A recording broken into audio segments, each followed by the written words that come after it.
नमस्कार, मैं हूं संदीप चौधरी। आप देख रहे हैं आज का मनी मंत्र।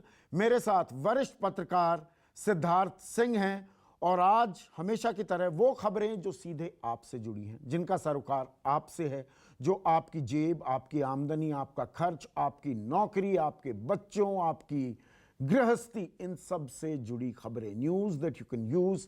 कोई राजनीति नहीं, कोई हिंदू मुसलमान नहीं, कोई भारत पाकिस्तान नहीं। और आज जो खबरें जिन पर हम चर्चा करने वाले हैं, उनमें हवाई यात्रा में जो कंफ्यूजन है उसके बारे में हम जिक्र करेंगे।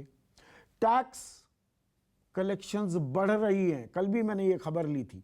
बढ़ती इसलिए दिख रही हैं क्योंकि सरकार जो रिफंड, आप जो इनकम टैक्स रिटर्न भरते हैं उसका रिफंड भी मिलता है, रिफंड नहीं दे रही है सरकार। और एमएसएमई को 3 लाख करोड़ रुपए का राहत पैकेज दिया गया। बड़े गाजे बाजे, ढोल नगाड़े बजाए गए, एमएसएमई को पुश मिलेगा। लेकिन बहुत सी जगह हम खास सोनीपत का जिक्र करने वाले हैं। वहां पर 4 इंडस्ट्रियल हब्स हैं। वहां पर 80% एमएसएमई अपनी दुकान, अपने कारखाने खोलने को ही तैयार नहीं है। गेहूं की खरीद बढ़ी है, यह एक पॉजिटिव खबर है।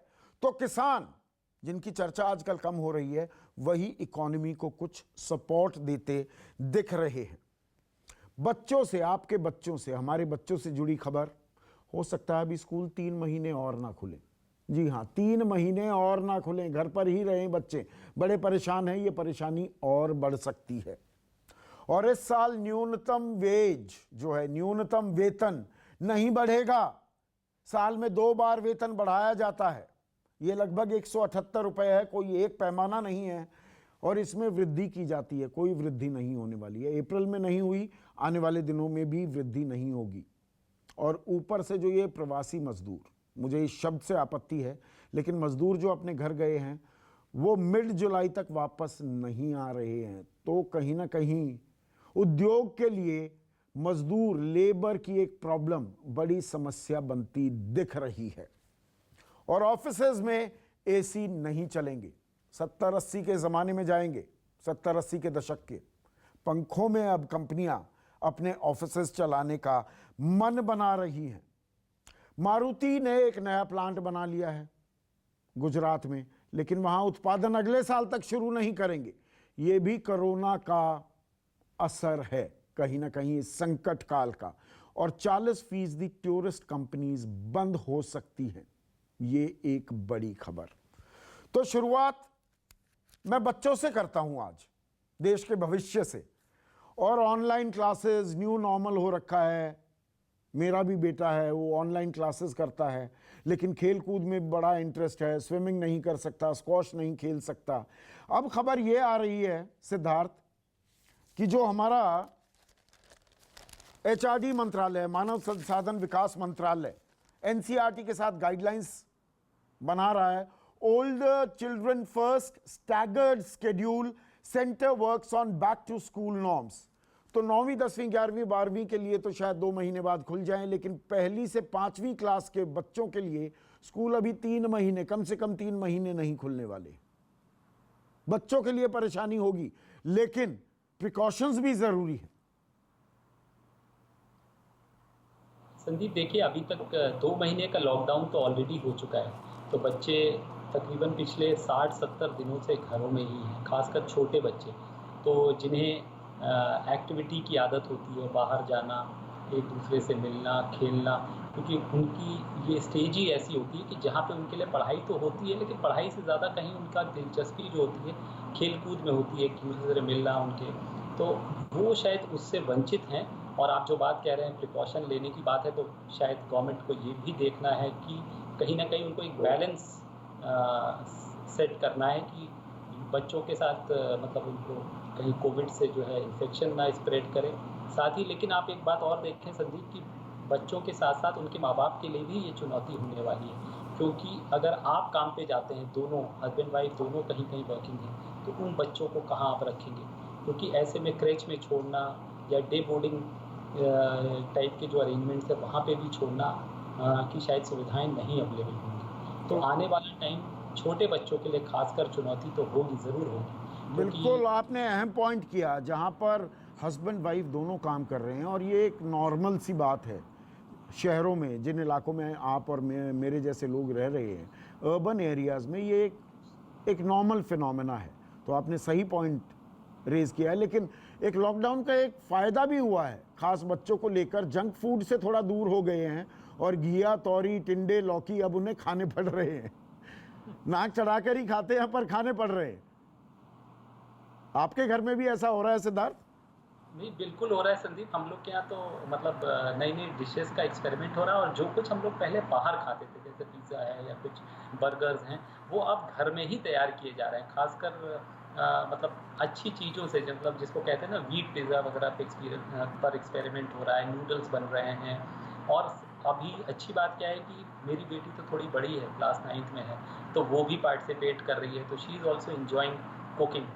तो इन अ वे आप जो दोनों बातें हैं कि इसके नुकसान भी हैं, कुछ फ़ायदे भी हैं, लेकिन फिजिकल एक्टिविटी से ज़रूर वो वंचित है। लेकिन एक और पॉजिटिव बात यह है कि संदीप, आने वाले टाइम में जब भीषण गर्मियाँ होती थी तब भी स्कूल चलते रहते थे, या बहुत एक्सट्रीम विंटर्स होते थे, या किसी दिन बहुत ज़्यादा बारिश हो गई, तब भी आपको फिजिकल स्कूल जाना ज़रूरी माना जाता था। तो शायद ऑनलाइन की वजह से अब ये ज़रूर है कि ऑनलाइन सिस्टम ऑफ एजुकेशन से, कि कभी एक्सट्रीम सर्कमस्टांसेस में studies will not be compromise. बच्चे जो है घर पे रहकर ये एक नया इकोसिस्टम बन रहा है, एक नई व्यवस्था भी इजाद की जा रही है। और आपने माता पिता के दफ्तर जाने की बात की, दफ्तर से जुड़ी एक बड़ी दिलचस्प खबर है, आज इकोनॉमिक टाइम्स ने छापी है।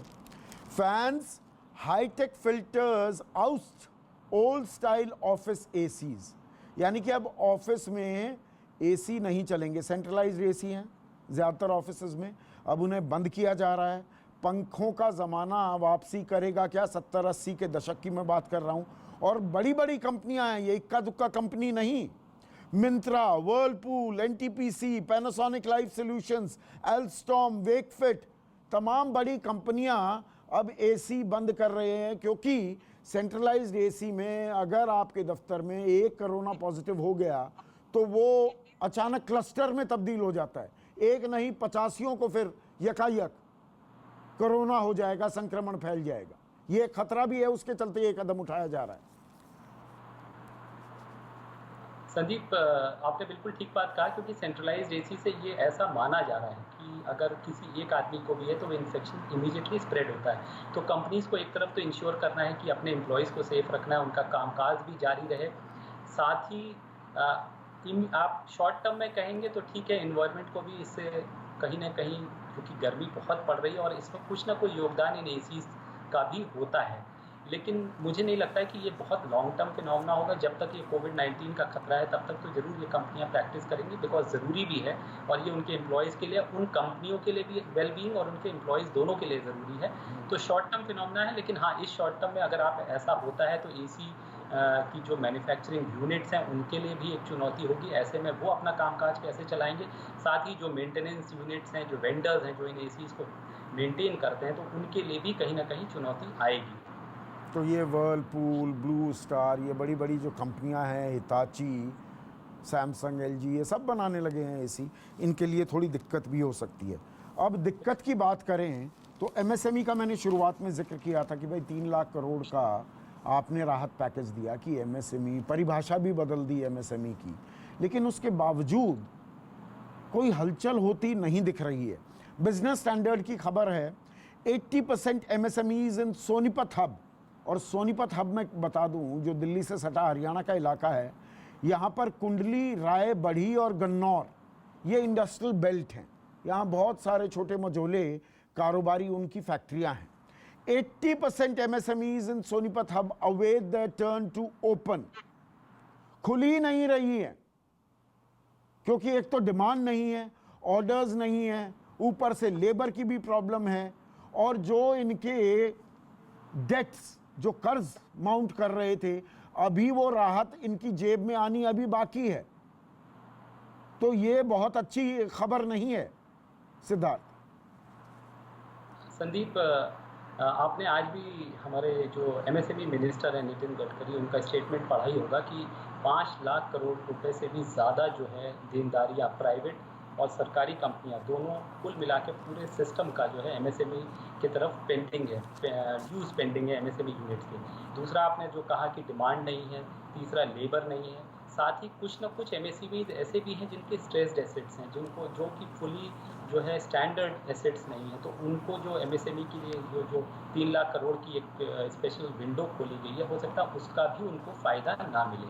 और सबसे बड़ी चुनौती ये भी है कि बनाएं किसके लिए, क्या करेंगे बना के, और कोई एश्योरेंस नहीं है कि वो बनाएंगे तो जो है उनके प्रोडक्ट की डिमांड ही होगी। साथ ही अगर बड़ी इंडस्ट्री नहीं चलेगी, क्योंकि most of these MSME units are also acting as suppliers to big units, तो कहीं ना कहीं पूरी एक चेन है संदीप। तो मुझे लगता है ये भी एक कारण है, और चारों तरफ एक अनिश्चितता का माहौल है, और जिस तरह का सपोर्ट हम लोग अपेक्षा कर रहे थे कि सरकार की तरफ से आएगा डिमांड को जनरेट करने के लिए, वो कहीं ना कहीं उस अपेक्षा पे सरकार खरी नहीं उतरी है संदीप। और आपने डिमांड जो शब्द इस्तेमाल किया है ना, देखिए आप, मैं भी और बाकी लोगों के साथ भी जब मैं चर्चा करता हूँ, ये एक बेसिक सी बात सरकार को क्यों समझ नहीं आ रही है कि देखिए, जब तक जेब में पैसा नहीं होगा, तत्काल राहत में आपको, मुझको, किसी को भी देश में, मजदूरों की बात हो, गरीबों की बात हो, मिडिल क्लास की बात हो, उनको तत्काल जेब में पैसा चाहिए। वो पैसा क्यों चाहिए? जेब में पैसा होगा तो आप खर्च करेंगे, खर्च करेंगे तो डिमांड बनेगी, डिमांड बनेगी तो इकोनॉमी रिवाइव होगी। लेकिन यहाँ सब कुछ सप्लाई साइड पे हो रहा है। मैं क्विक कमेंट चाहूँगा, क्यों कर रही है सरकार ये ऐसा? संदीप, इसके 2-3 कारण हैं। एक तो हमेशा से ये माना गया है, एक पुरानी इस देश में एक सोच है कि अगर इंडस्ट्री को या किसी को भी आप अगर डिमांड साइड से पुश करते हैं, सपोजिंग आप एक्साइज के जो रेट्स हैं वो घटा देते हैं, या इनकम टैक्स स्लैब्स घटा देते हैं, या लोगों को डायरेक्ट पैसा देते हैं, तो ऐसा एक्सपीरियंस रहा है या ऐसी मान्यता है कि इंडस्ट्री उसको उस तरह से पास ऑन नहीं करती है टू दी कंज्यूमर, बेनिफिट नहीं करती, इवेंचुअली वो बेनिफिट कंज्यूमर को पास ऑन नहीं करता है। तो यही, इसीलिए तो गवर्नमेंट है, इसीलिए तो सरकार है। और दूसरी कि वो इंश्योर करे कि ये जो बेनिफिट्स वो दे रही है इंडस्ट्री को, वो पास ऑन हो। जहाँ तक इंडिविजुअल कंज्यूमर या इंडिविजुअल्स को बेनिफिट पहुँचाने की बात है, इस समय सरकार की वित्तीय हालत बहुत स्ट्रेस्ड है संदीप। आपको पता ही है कि इस साल अभी सरकार ने तकरीबन 2 हफ्ते पहले 4 लाख करोड़ की एडिशनल जो बोरिंग है वो अनाउंस की है।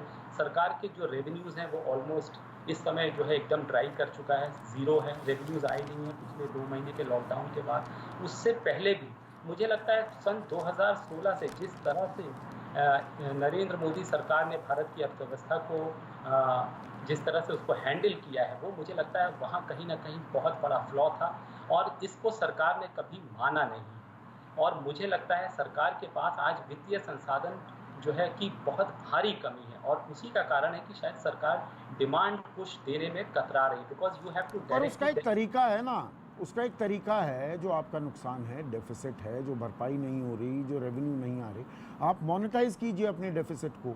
मोनेटाइज मतलब, मैं बड़ी आसान भाषा में दर्शकों को समझा दूं कि भाई नोट छापिए, थोड़ा फिस्कल डेफिसिट, वित्तीय घाटा 3.5 है, अब 5.5 की बात करने लगे, 5.5 हो, 6 हो।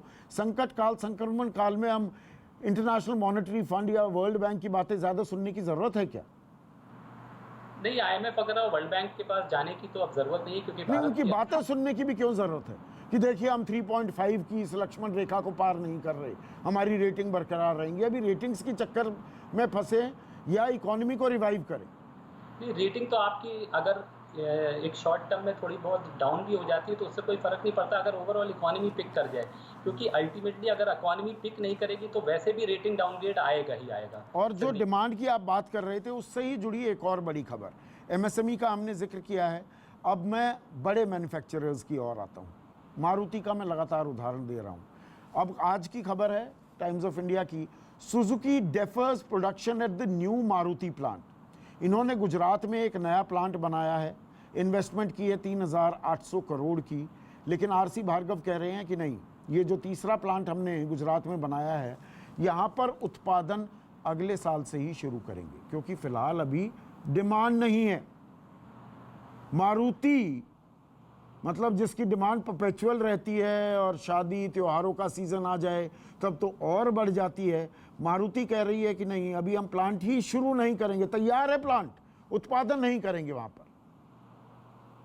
संदीप, एक और महत्वपूर्ण बात यह है कि Maruti is India's 50% of auto market, automobile market का 50% हिस्सा अकेले मारुति के पास है। तो हिंदुस्तान में अगर 100 गाड़ियाँ बिकती हैं तो उसमें से 50 गाड़ी केवल मारुति की होती है।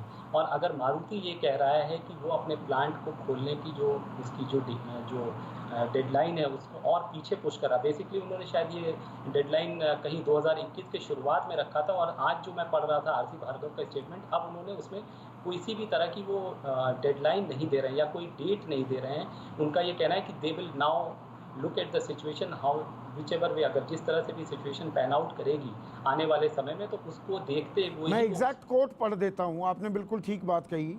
वो क्या कह रहे हैं? I think the start of the production is now planned for sometime in 2021 and not in 2020. Earlier we were hoping for the beginning of 2021. Now the timing will depend on what is required from the third plant. Sandeep देखिए, यहाँ पे एक बार आपने अभी demand की हम लोग बात कर रहे थे, तो यहीं पे थे ना, अभी एक स्क्रैपेज पॉलिसी की बात हो रही थी। उन सब चीज़ों या आप एक्साइज घटा देते इन गाड़ियों पे, या मतलब या जीएसटी के जो भी रेट्स हैं इस समय, कुछ आप करते ना, क्यों कंज्यूमर खरीदे? या तो लोन्स जो हैं उस पर कुछ सबवेंशन सरकार दे देती कि कुछ इंटरेस्ट सरकार पे करेगी।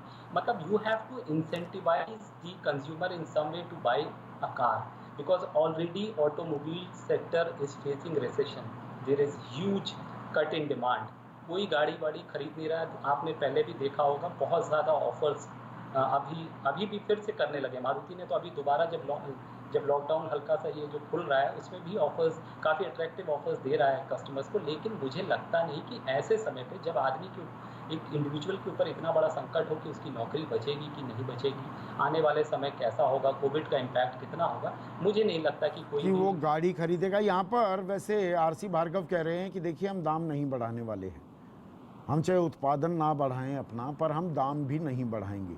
पर दाम बढ़ाकर तो वैसे ही और डिमांड नीचे गिर जाएगी।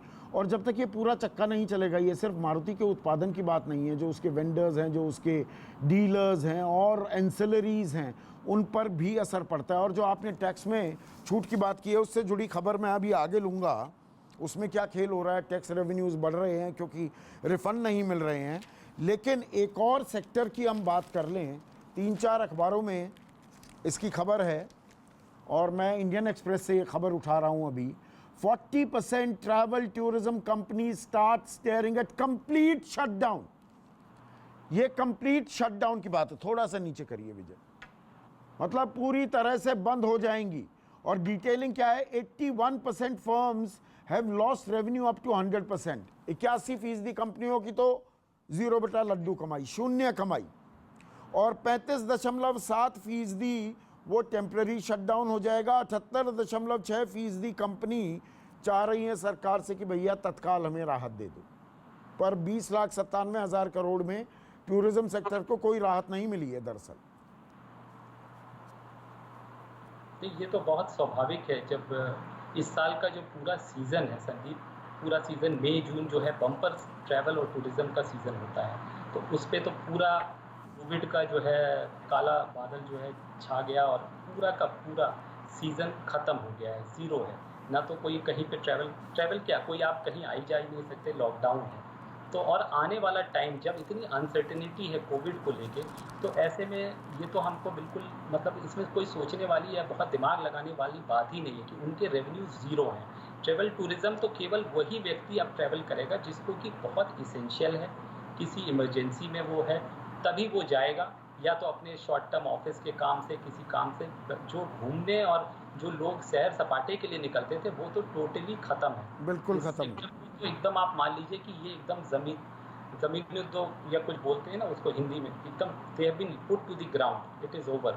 और इसमें साथ में होटल्स भी जोड़ दो, ट्रैवल टूरिज्म, क्योंकि हॉस्पिटैलिटी इंडस्ट्री भी साथ में जुड़ी हुई है, ये साथ गोता खा रहे हैं ये सेक्टर्स। ये सब 10% है हिंदुस्तान की जीडीपी का, मतलब बहुत बड़ा सेक्टर है और कैश जनरेटिंग सेक्टर है, एंड मतलब इंटरलिंक्ड है।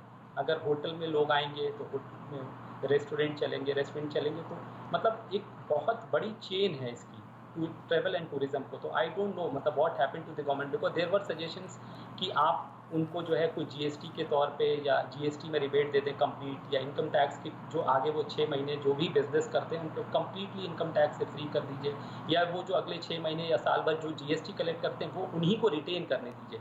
मतलब सरकार को कुछ देना नहीं था, बट इस तरह के छोटे छोटे कंसेशंस तो आप देते, बिल्कुल आपने कुछ भी नहीं किया। नहीं, छोटे छोटे कंसेशंस जो आपने शब्द इस्तेमाल किया है ना सिद्धार्थ, और मजदूरों की जो बात है, जो मुद्दा है, वो लगातार सुर्खियां बटोर रहा है। लेकिन आज एक देखिए खबर, फ्रंट पेज पर छोटी खबर और आगे तफसील से छापी है इकोनॉमिक टाइम्स ने। मिनिमम वेज इंक्रीज में बी डेफर्ड दिस ईयर।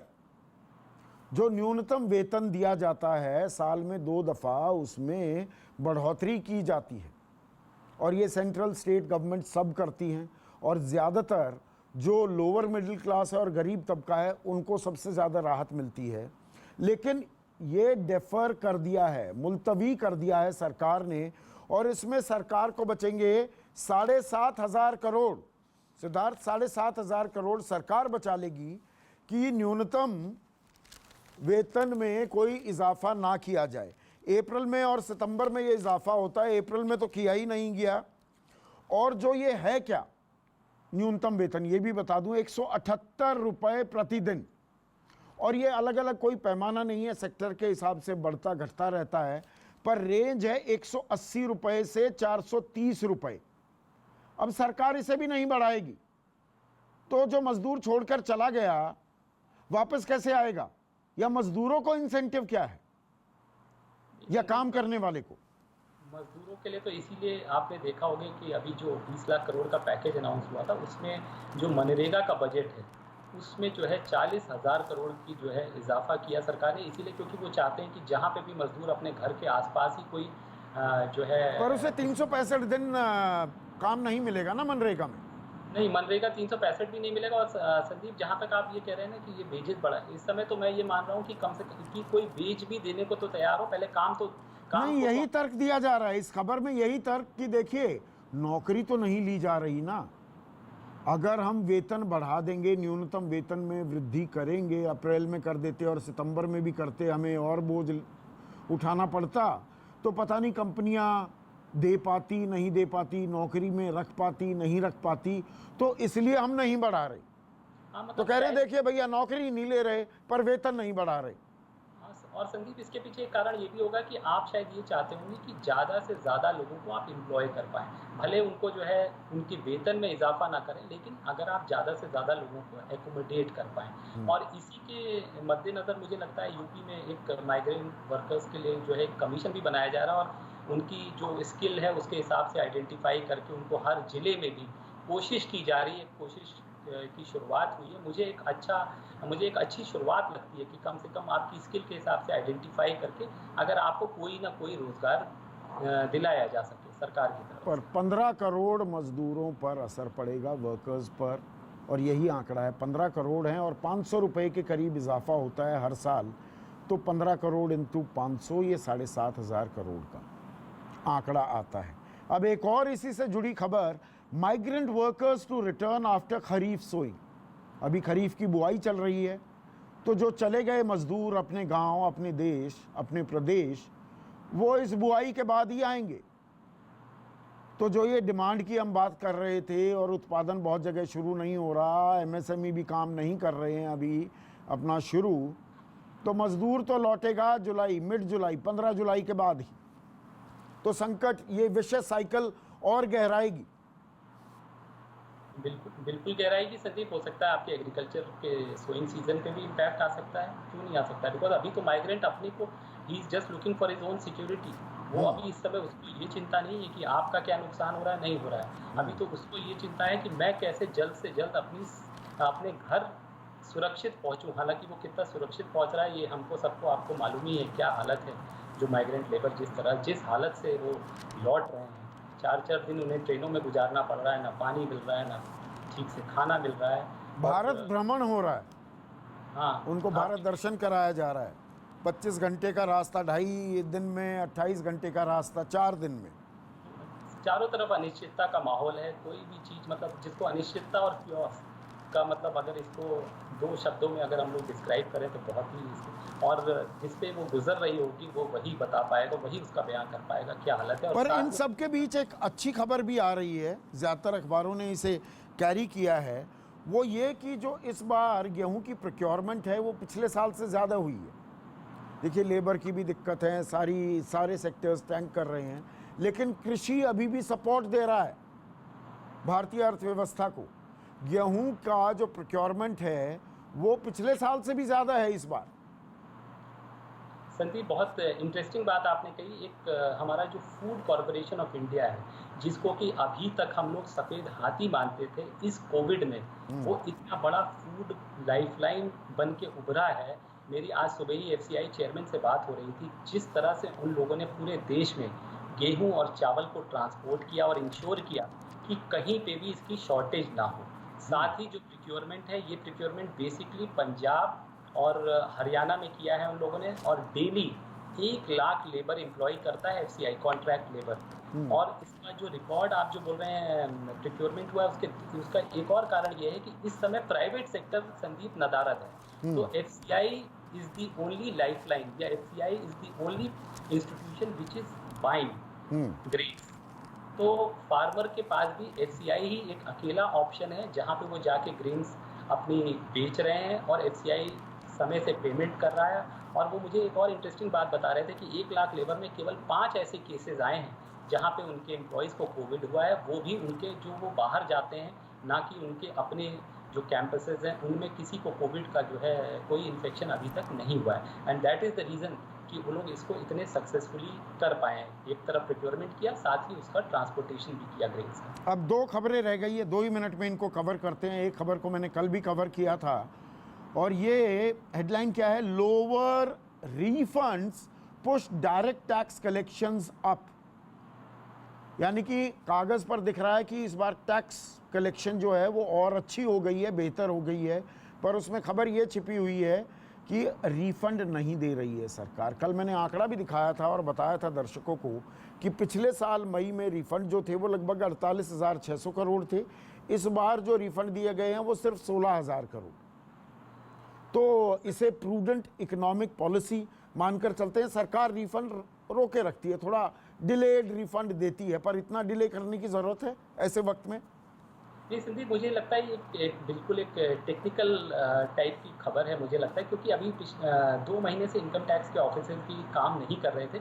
तो जो असेसमेंट होता है हमारा, आपका, जो भी हम लोग इनकम टैक्स फाइल करते हैं, तो वो शायद कहीं ना कहीं रुका हुआ है। तो इसी वजह से रिफंड प्रोसेस जो है स्लो है। और जहाँ तक आप कह रहे हैं इसकी वजह से टैक्स ज़्यादा हमें दिख रहा है कि रेवेन्यू बढ़ गया, ऐसा कुछ नहीं है। आपको पहला झटका हाँ, कागजों में दिख रहा है वो। जून 15 को एडवांस टैक्स के जब नंबर आएंगे ना संदीप, तो हमको पता लग जाएगा कि कितना गोता खाया, किस तेज़ी से वो गोता खाएंगे नंबर्स, क्योंकि कोई रिफंड एडवांस टैक्स में कुछ खास आने वाला है नहीं। अब आखिरी खबर, ये सब अखबारों की सुर्खियां हैं लेकिन मैं आखिर में ले रहा हूँ। हवाई सेवा कल से शुरू हुई, 500 से ज़्यादा फ़्लाइट्स ने उड़ान भरी, 82 फ़्लाइट्स बल्कि कैंसिल भी हो गई सिर्फ इंदिरा गांधी इंटरनेशनल एयरपोर्ट पर, यानी कि दिल्ली में। कन्फ्यूजन बहुत रही, बहुत से स्टेट्स ने, 11 राज्यों ने, एक केंद्र शासित प्रदेश ने क्वारंटीन को लेकर नए नए नियम बनाए हैं कि भाई आप घर में रहना पड़ेगा या किसी को हॉस्पिटल में भी रहना पड़ सकता है, कंपलसरी क्वारंटीन है। तो 17% जितनी हमारी फ़्लाइट चलती थी उसका 17% उड़ानों ने कल अपनी सेवाएं शुरू की हैं। 39,000 हमारे यात्री इधर से उधर अपनी जगह भी जा पाए। लेकिन इतनी कन्फ्यूजन होनी लाजमी थी या इसे अवॉइड किया जा सकता था सिद्धार्थ? अब संदीप, इसको ये कहना तो मुश्किल है कि अवॉइड किया जा सकता है। मुझे लगता है क्योंकि स्टेट गवर्नमेंट्स के साथ उस लेवल का कंसल्टेशन नहीं हुआ था जो होना चाहिए था। तो अगर आप स्टेट गवर्नमेंट्स ऑन बोर्ड होते तो शायद कन्फ्यूजन नहीं होता। तो सबसे बड़ा कारण तो मुझे यही लगता है। दूसरा ये भी था कि जब इसका अनाउंसमेंट हुआ तो एयरलाइंस भी बोर्ड पे नहीं थी, तो उनकी भी तैयारियां उस लेवल की नहीं थी। लेकिन फिर भी मैं इसको ये मानता हूँ कि चलिए आपने शुरुआत कर दी है, तो कम से कम जो एयरलाइंस हैं जिन पे बहुत बड़ा खतरा अभी तक था, क्योंकि एकदम ठप पड़ा था एयरलाइंस का जो बिजनेस है, तो कम से कम कहीं शुरुआत हुई है, क्योंकि they are also big employers और उनका जो कैपिटल इंटेंसिव है, बहुत ज़्यादा कैपिटल इंटेंसिव सेक्टर है, तो कहीं ना कहीं कुछ लिक्विडिटी उनको भी आएगी।